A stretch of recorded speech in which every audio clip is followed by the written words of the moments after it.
माँ, क्या पापा आज भी नहीं आएंगे? आएंगे बेटा, आज वो जरूर आएंगे। आज दिवाली है, आज तो उनको आना ही होगा। माँ, तुमने कल भी यही कहा था, मगर पापा कहाँ आए? इस बार ऑफिस में कुछ ज्यादा काम आ गया होगा, वरना दिवाली के समय वो तो हर साल साथ में रहते थे। तुम दोनों फिक्र मत करो, पापा शाम तक आ ही जाएंगे। कहते हुए माँ ने दोनों बच्चों को हाथ मुंह धोकर जल्दी से रसोई घर में आने को कहा। आज दिवाली है। आस पड़ोस के बच्चे 2-3 दिन पहले से ही फुलझड़ियां और पटाखे छोड़ रहे हैं, मगर सरला के घर में शांति है। मनोज 3 महीनों से घर नहीं आया। पिछली बार जो पैसे देकर गया था वो तो 2 सप्ताह पहले ही खत्म हो गए थे। घर में राशन तक के लिए पैसे नहीं बचे हैं। ऐसे में बच्चों के नए कपड़े, पटाखे तो दूर की बात है, 2 वक्त की रोटी मिल जाए बस सरला को इसी बात की चिंता है। मनोज एक सरकारी बैंक में क्लर्क है। तनख्वाह तो समय पर मिल जाती है, किंतु छुट्टी नहीं मिलती। उसकी पोस्टिंग सुदूर देहात में है, जहां ना बिजली की सुविधा है और ना ही अच्छा स्कूल। इसीलिए सरला बच्चों के साथ शहर में रहती है। मनोज अपने बच्चों को अच्छी तालीम देना चाहता था, इसलिए बहुत जतन से शहर के अच्छे स्कूल में बच्चों का दाखिला करवाया। किंतु दोनों की फीस और किताबों के खर्चों के बाद घर की बाकी जरूरतें किसी तरह से पूरी हो पाती हैं। 2 जगहों के खर्चों में उसकी माली हालत तंग ही रहती है। बच्चों को लेकर सरला शहर में रह तो रही है, मगर शहर की चकाचौंध उसे पसंद नहीं। दोनों पति पत्नी अपने परिवार के साथ ही रहना चाहते हैं, किंतु बच्चों के उज्जवल भविष्य के लिए दोनों अपने अरमानों को ताक पर रख दिया है। पिछले 3 महीनों से मनोज को छुट्टी नहीं मिली है। बैंक में ऑडिट का काम चल रहा था, तो फिर कुछ रिपोर्ट बनाने थे, फिर अगले वित्त वर्ष की प्लानिंग करनी थी। इन सब कामों के बीच घर परिवार जैसे छूट सा गया था। पिछले रविवार मनोज ने साफ साफ कहा था दिवाली बच्चों के साथ ही मनाएगा।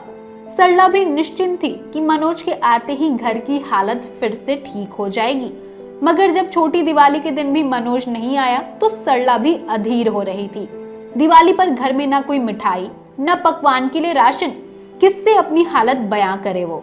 बच्चे भी 2 दिनों से पिता के इंतजार में बैठे हैं, न किसी चीज की फरमाइश की है, न दोस्तों के संग पटाखे चलाने की जिद ही कर रहे हैं।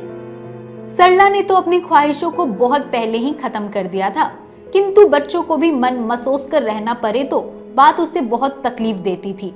मगर समय के हाथों मजबूर सरला अपने सभी दुख भुलाकर बच्चों को खुश रखने में जुटी रहती थी। आज भी उसका मन कम उदास नहीं था, मगर बच्चों की खातिर उसने अपने आंसू छुपाकर सुबह से ओठों पर कृत्रिम मुस्कान बिखेर रखी थी।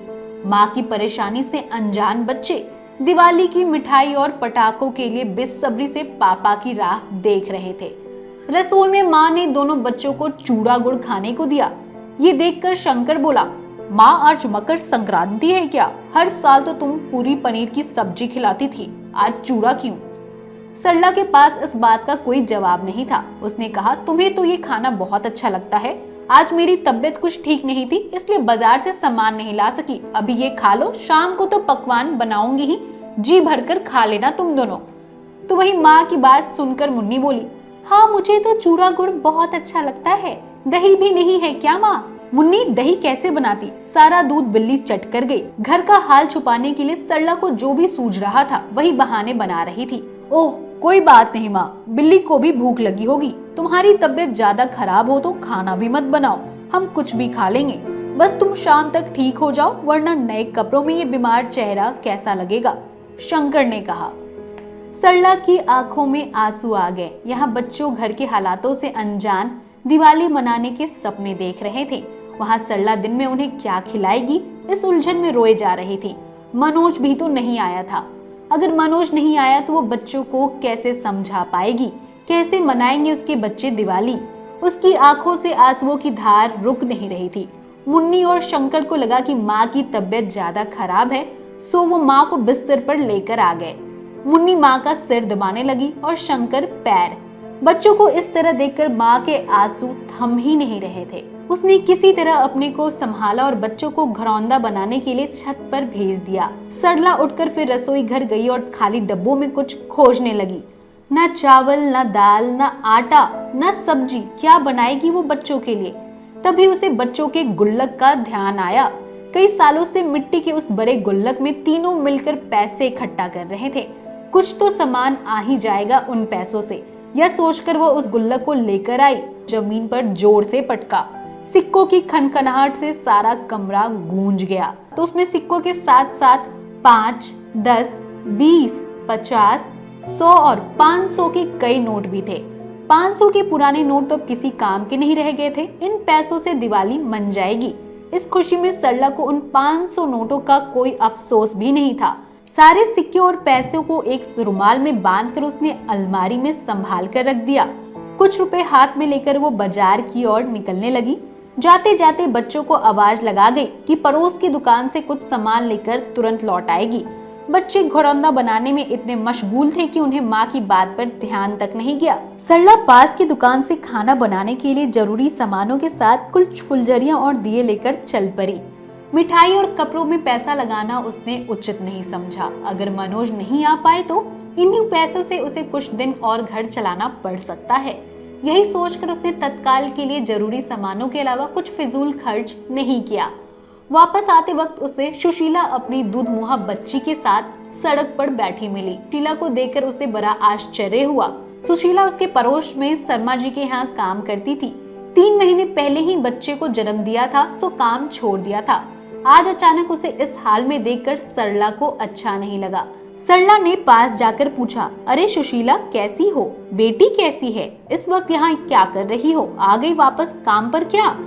नमस्ते दीदी, सब ठीक है दीदी, अभी कहाँ काम पर आ सकूंगी।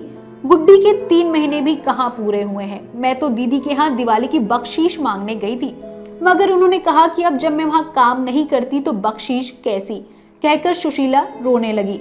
सरला को ये सुनकर बड़ा दुख हुआ।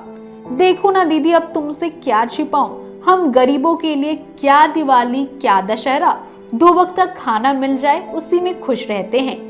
आज तो घर में खाने के लिए एक दाना तक नहीं है। कोरोना में गुड्डी के पापा का काम जो बंद हुआ था वो अब तक नहीं खुला है। मेरा भी काम रुक गया है। 3 बच्चे के ऊपर से ये गुड्डी, जो थोड़ा बहुत बचा था सब खत्म हो गया। आज हम एकदम कंगाल हैं।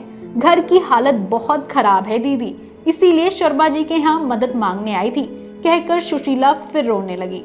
सरला के भी आंखें नम हो गई। अभी कुछ देर पहले उसकी भी हालत तो सुशीला जैसी ही थी। वो कुछ कहती इससे पहले सुशीला ने फिर कहा, छोड़ो ना दीदी, हमारा तो ऐसा लगा ही रहता है।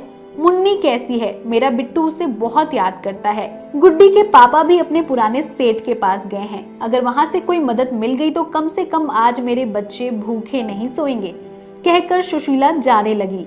सरला ने सुशीला को रोका और कहा, तुम चलो मेरे साथ, दिवाली के दिन बच्चे भूखे नहीं रहने चाहिए। अरे नहीं दीदी, कुछ ना कुछ इंतजाम हो ही जाएगा। ऐसे किसी से पैसे लेना अच्छा नहीं लगता। फिर आप तो कभी मुझसे कुछ काम भी नहीं करवाती हैं। आपसे कुछ लूंगी तो भीख लगेगा।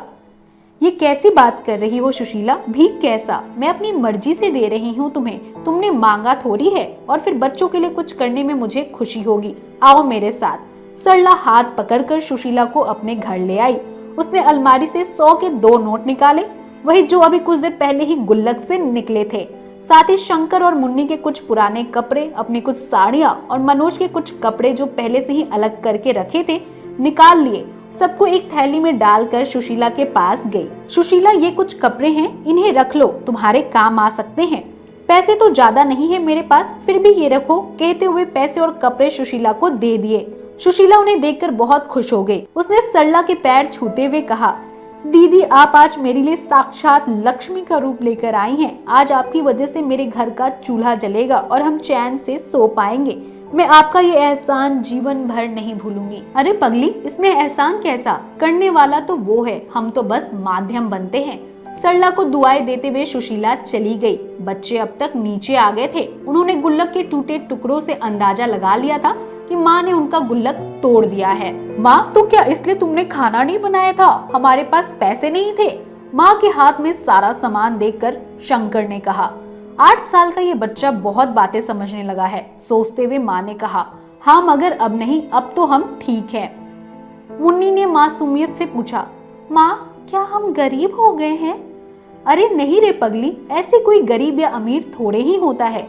देखो तो मैं तुम दोनों के लिए क्या लाई हूँ। बात बदलते हुए सरला ने थैली में से फुलझड़ी की पैकेट और निकालकर शंकर के हाथों में रख दी। भैया के हाथ में फुलझड़ी देखकर मुन्नी खुशी से उछल पड़ी। फुलझड़ी, चलो भैया इसे भी घरौंदे के पास रख देते हैं, शाम में पापा के साथ छोड़ेंगे। दोनों बच्चे दौड़कर छत की ओर भागते हैं। मनोज आए ना आए, बच्चों को तो उनके हिस्से की खुशियां मिलनी ही चाहिए। खीर, पूरी, पनीर और बूंदी के लड्डू। माँ ने शाम की सारी तैयारियां कर ली। पूजा की थाल सजा ही रही थी कि कमरे की घंटी बजी और मनोज के हाथों में रंग बिरंगे थैलों के साथ सामने खड़ा था मनोज। पापा कहते हुए बच्चे एक साथ मनोज की ओर लपके। घर की रौनक देखकर मनोज दंग था और उसने आंखों ही आंखों में सरला को धन्यवाद कहा, मानो उसे सब कुछ पता हो। एक एक करके उन थैलियों से सबके लिए कुछ न कुछ उपहार निकाले। मुन्नी और शंकर के लिए खिलौने, कपड़े, किताबें और मिठाइयाँ, सरला के लिए साड़ी और चूड़ियाँ और घर के लिए लक्ष्मी गणेश की मूर्ति। और सबसे अंत में उसने निकाली मिट्टी की एक गुल्लक, ठीक वैसी ही जिसने आज सरला की दिवाली यादगार बना दी थी।